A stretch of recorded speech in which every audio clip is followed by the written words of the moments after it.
February 15th. My dad is more playful and sweet than he's ever been. He made little jokes, took walks, complimented my mom.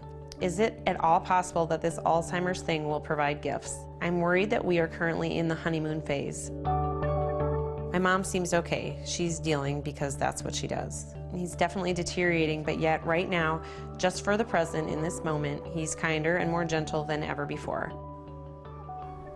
Paul's struggle with memory loss is being felt by the people he helped raise. As the journey continues, roles reverse that no one is ever ready for. Maggie, go! He grew up an only child. Everybody, look here. But Paul Quinn has spent far more time as the patriarch of his own large family.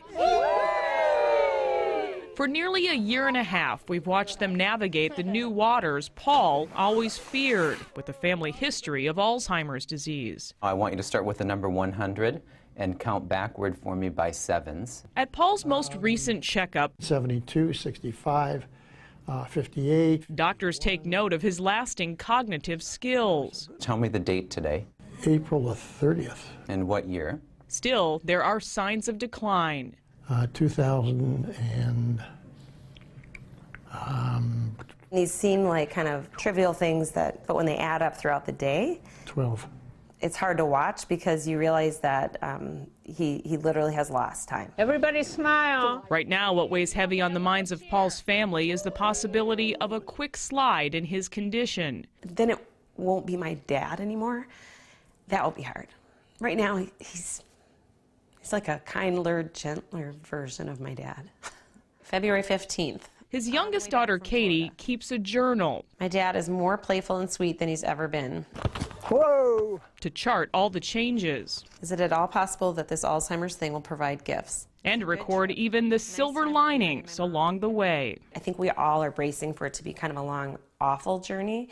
And right now, the surprise is that there are some really kind of lighthearted, sweet moments in it. Will you share with Grandpa? Okay, thank you. In the last couple of years, his family has found it more difficult to have a two-way conversation with Paul. In Rockney, I taught my dad chemistry. They focus instead on listening to keep him talking. Here's an amazing guy. He was a Norwegian. Even if it's a story they've already heard. This was originally an apple orchard. Paul's family worries more now about him driving than they did before. So I should come back here and pick you up. They've installed a new GPS tracking device on his car, just in case. There is peace of mind knowing that it's there and that if we need to, we should be able to find him.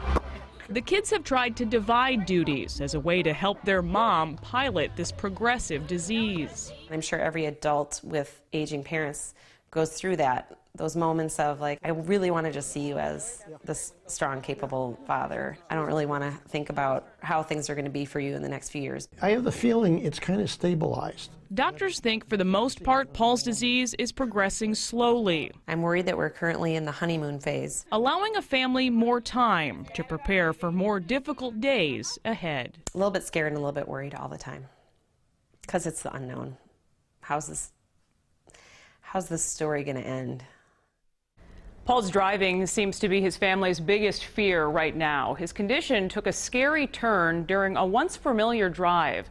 Recently, Paul ended up at the wrong daughter's house in St. Paul hours after he should have been at another daughter's home. A Facebook message would fill in the blanks. Hi, Katie. I'm 99% sure your dad was in my house today. A man entered and said, I'm Paul Quinn. He continued to come into my living room. I told him he couldn't come in and pushed him out and locked it.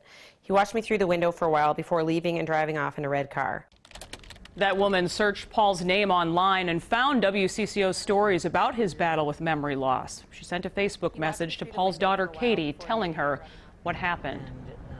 The distressing thing is first that it happened, and then secondly that he didn't recall anything about it. It will be a true loss of freedom for my dad, which means it's also a loss of freedom for my mom, and I think that's really scary. Paul has now agreed to a driving assessment next month with his doctor. The Alzheimer's Association says it's good to get professional backup before making a decision about driving. And they suggest to make sure there are alternative transportation resources at the ready.